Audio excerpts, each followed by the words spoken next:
Growing entrepreneurial, advisor-centric firm built for successful advisors like you. There's a reason why 148 financial advisors joined Stifel last year. Come join us and find out why Stifel is the firm where success meets success. Visit www.choosestifel.com. Stifel Nicholas and Company Incorporated, member SIPC. Fox News, I'm Chris Foster. An attorney for former President Trump continues to focus on former Trump attorney Michael Cohen's credibility during cross-examination of the criminal hush money trial in New York. Cohen is the last witness for the prosecution. President Biden asserts executive privilege over audio of his special counsel interview last year about mishandling classified documents. House Speaker Mike Johnson. The American people will not be able to hear why prosecutors felt the President of the United States was, in special counsel Robert Hur's words, a, quote, elderly man with a poor memory, and thus shouldn't be charged. Attorney General Merrick Garland. We follow the facts and the law. We screen out outside inappropriate influences. That's what we're doing here. House Republicans are moving toward holding Attorney General Garland in contempt for not releasing the audio. Stocks are higher today on Wall Street. The Dow's crossed 40,000 for the first time. America's listening to Fox News.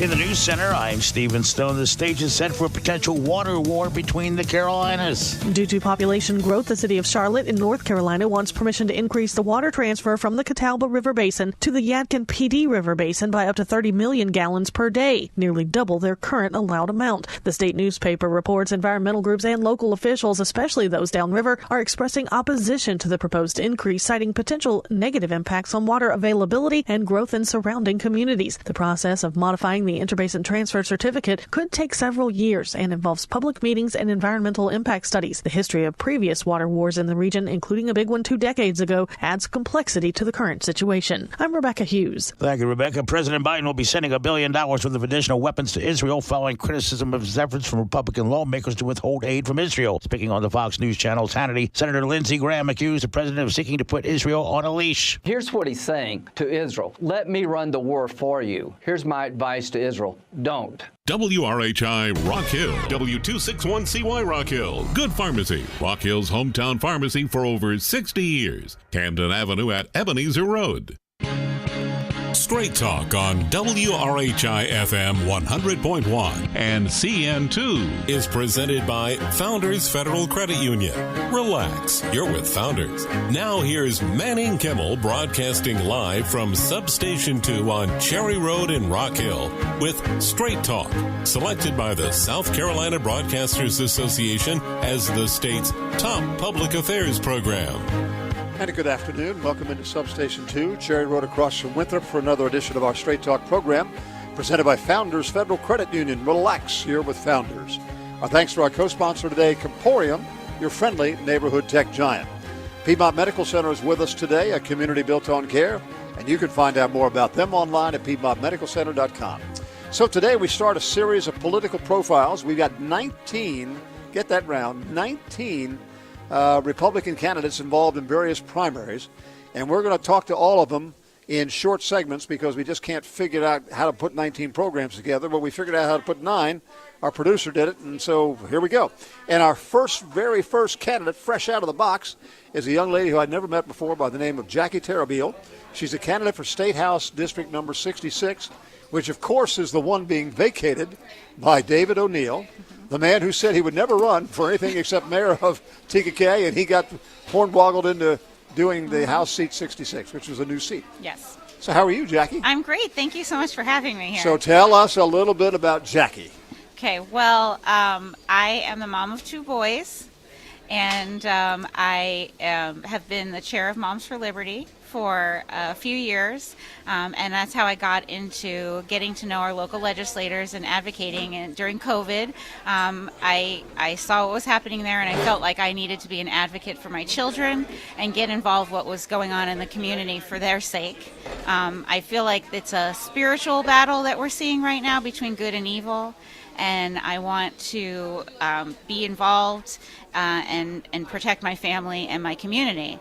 And so that's how I met local leadership.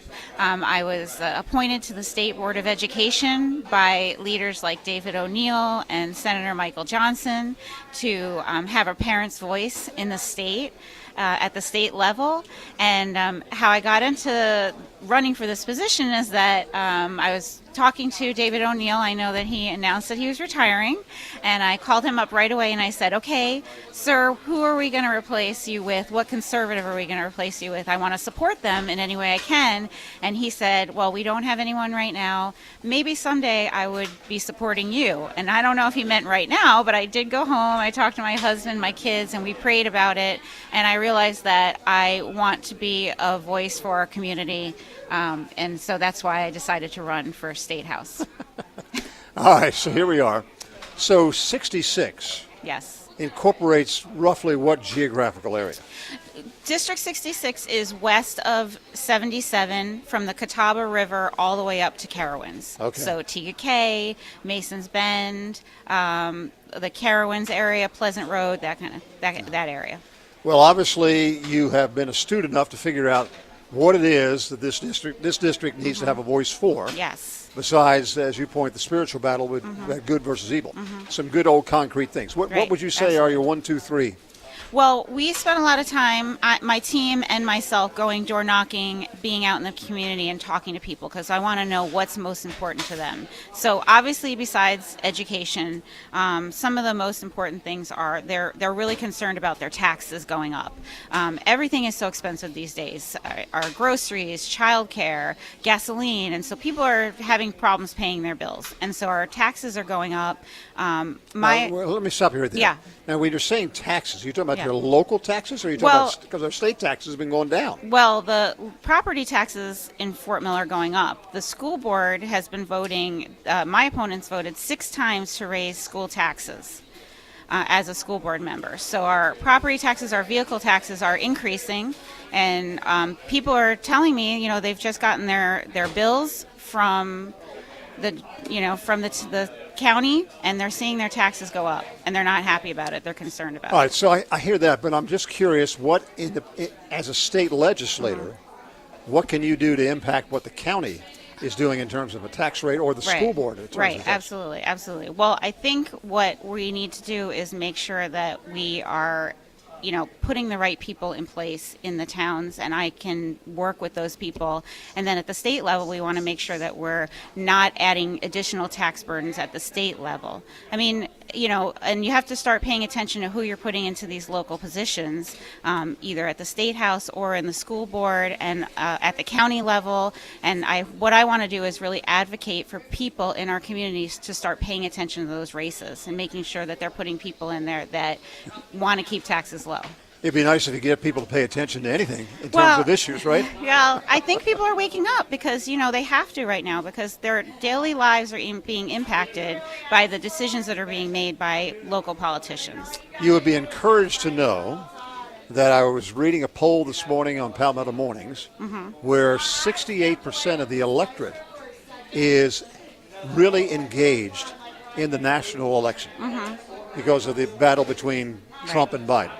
And maybe that'll transfer right on down to the local level. So, I hope so. Yeah. I hope so. But I think something that we learned in 2020, and at least I did, was that our local leaders have a huge impact on what happens to us in our daily lives. Not just, again, you're right, the national level, that's where people are paying attention. But I hope that my message is that people start paying attention locally because it can really affect your day-to-day life, your children's lives, your family's lives.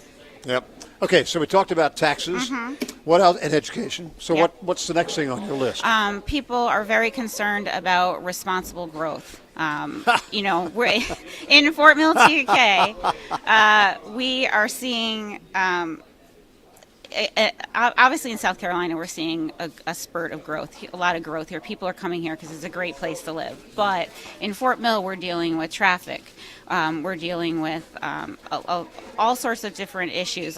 People are saying, Jackie, I'm seeing apartments pop up, and I'm seeing trees getting knocked down, and we're seeing all of these things happen. And I think what's important is that we pay attention to not just what's happening right now, but really pay attention to planning for the future and what our future looks like. So again, I got to ask you this. I mean, these are local issues when you talk about planning. Right. That's the county council. That's the Fort Mill Town Council.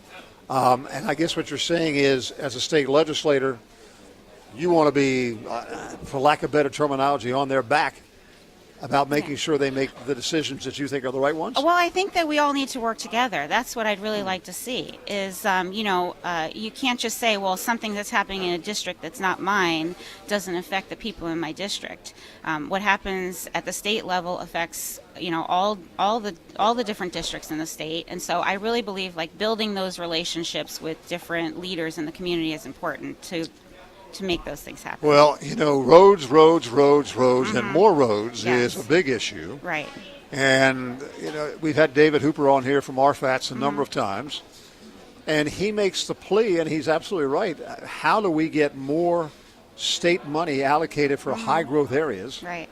Like York County, call it Fort Mill, anything in the RFATS area, because it takes so long to build a road that we need to build more of them and build them bigger now, not wait 10 years to get the money to do it. Right. Well, it's definitely difficult, and I think that really smart planning and thinking about the future is what needs to be done.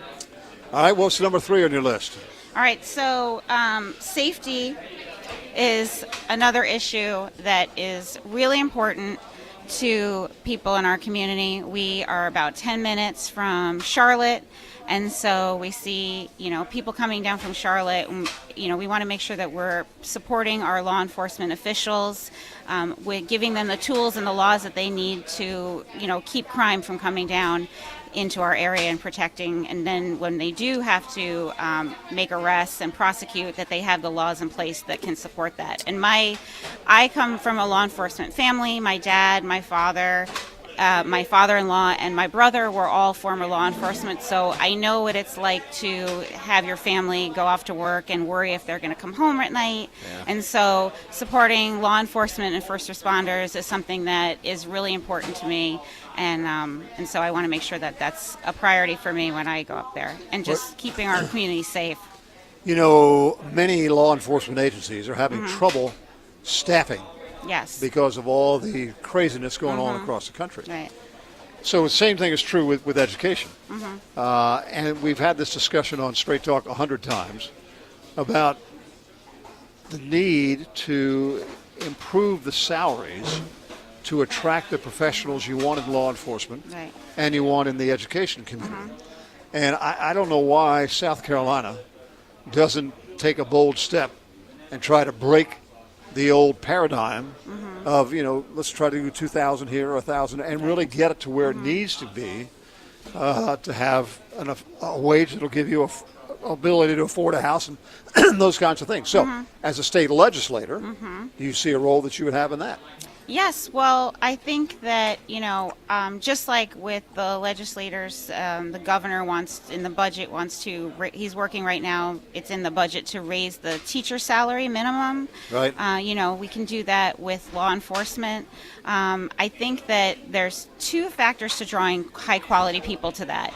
One is obviously increased salary, but it's also, the leadership from the sheriff's office and to make sure that the culture there, that they feel supported, that they get the training that they need, the law officers. So I think that, bringing high quality law enforcement people, it's about those 2 factors. Wouldn't argue that at all. So you're doing a lot of door knocking? Oh, yeah. We're out. I have teams and myself, we're out door knocking. And I want to say that it is really fun. I mean, I think it's great. I love getting out there and talking to the people in the community and finding out what's important to them. And, of course, obviously there's some similar themes, but each person, I like to ask them, like, what's on your heart? What is most important to you? And we end up having great conversations. I love it. It's like the best part of campaigning is meeting people out there in the community. And then I feel this even more of a desire to serve them in Columbia, because now I know who they are, I know them personally, and I really want to do a good job for them. Well, taking on a state legislative position, that's a big commitment, because it's not just during the session. Right, absolutely. You're basically on call all the time. I agree with that as well. Plus, up and down that highway, day after day after day after day. So Yeah. I would imagine that you weighed all this when you were thinking about getting into this? Yeah, of course. Well, I have 2 sons. One is 19 and one is 15 in high school. So my kids are older. They're, pretty self-sufficient. And of course, I had to talk to my husband, and he supports me 100%. He's going to do what you want to do anyway. No. We're a team. We're absolutely a team. And, he said that he would, be able to take care of whatever needed to be taken care of in the house.